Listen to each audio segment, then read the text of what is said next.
Imagine, if you will, opening up the door to find 7.5 million of these just ripe and ready for the taking. And that's exactly what happened in what I think is the largest United States mint heist ever in history. We'll talk about the latest details of the case and so much more as we explore.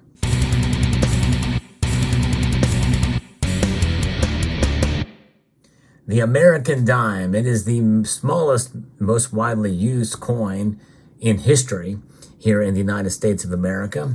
And of course, we know that the United States Mint produces them, and Philadelphia produces a whole heck of a lot of them.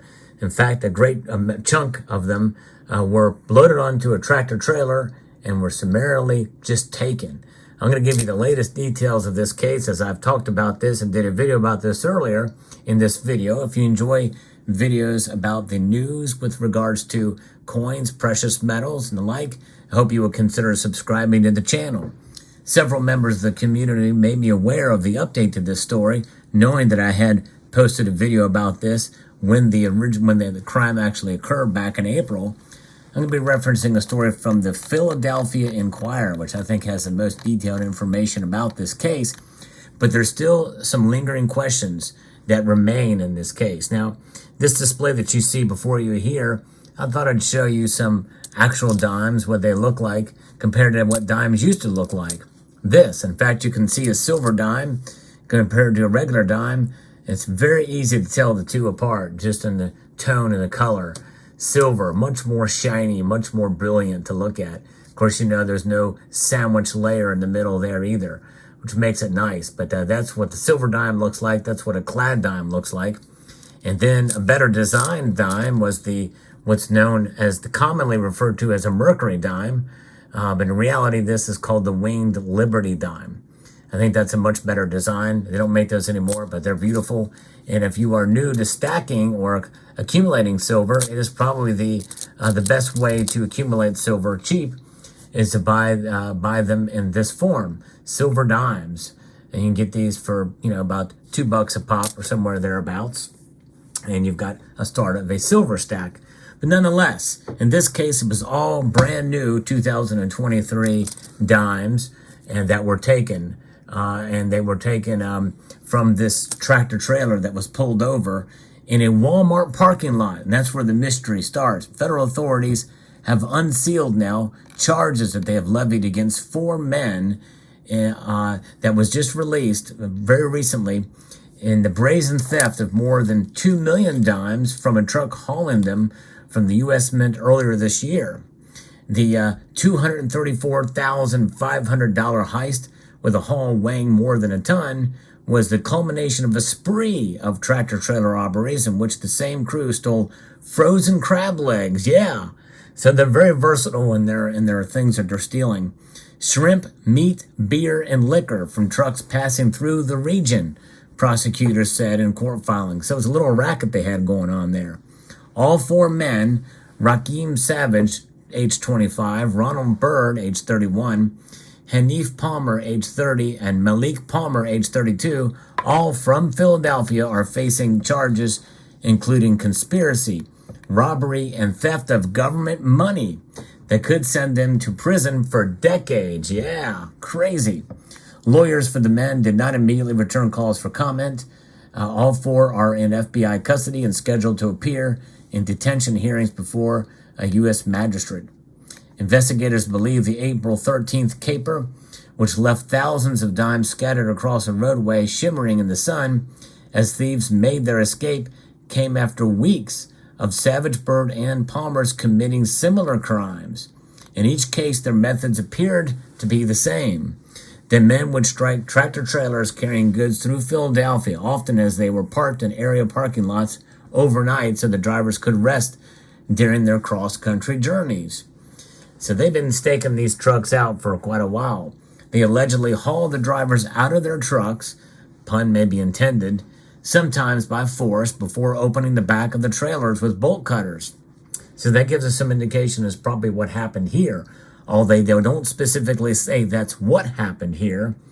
But regardless, the men often came equipped with a white box truck to transport the cargo they stole, and then would later sell the goods over the internet, according to the 7-count indictment filed against them.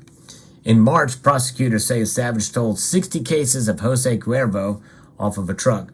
2 weeks before the dime robbery, he and the Palmer stole 6 refrigerators off of another trailer, pulling the driver from the vehicle and forcing him to lie under their white box truck while they made off with the cargo.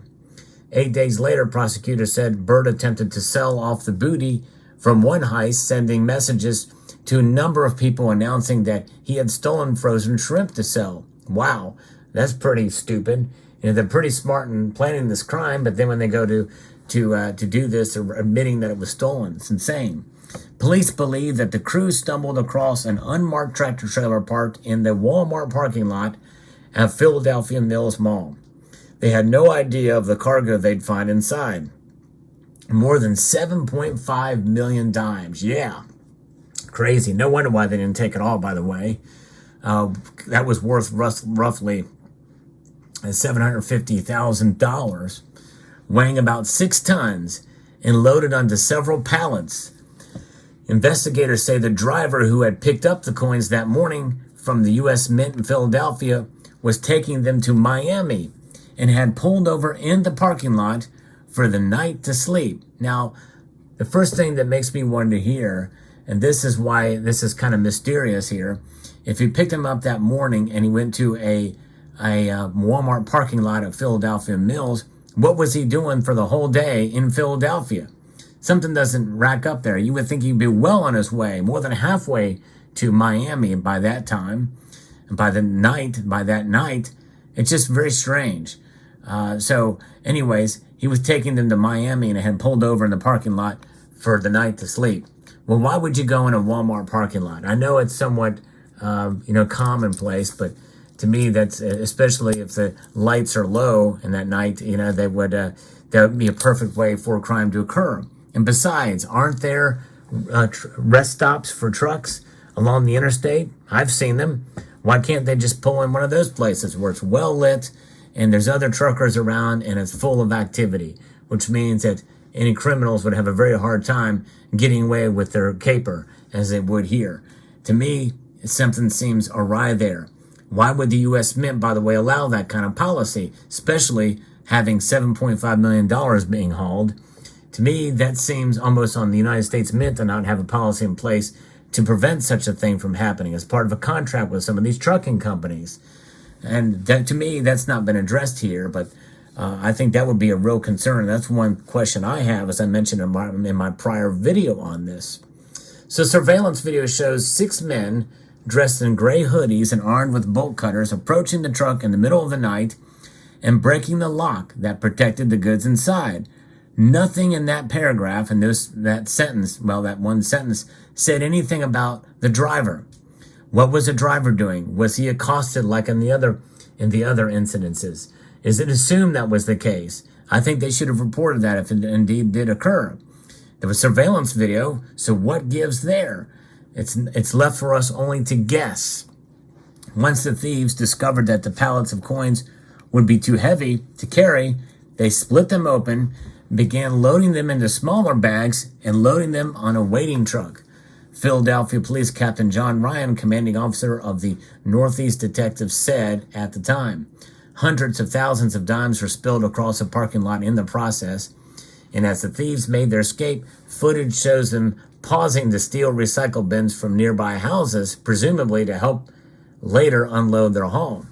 While the theft confounded authorities at the time, one in question particular lingered. How does one spend millions of stolen dimes? Yeah, that's a good question.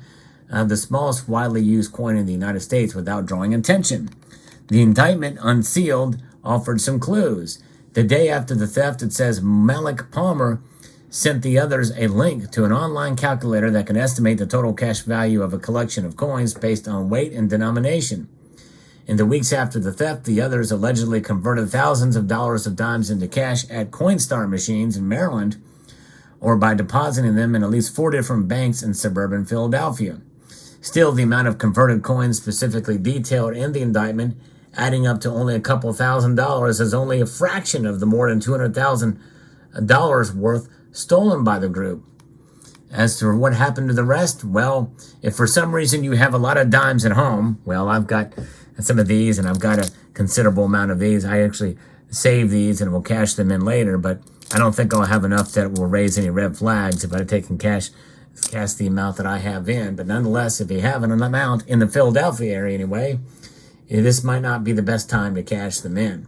And that's where the story ends. Kind of interesting and fascinating, but there it is. Pretty wild story. We'll see how it plays out. Thanks again to several of you who have sent me links to stories about this. What an amazing thing. We'll see what happens here.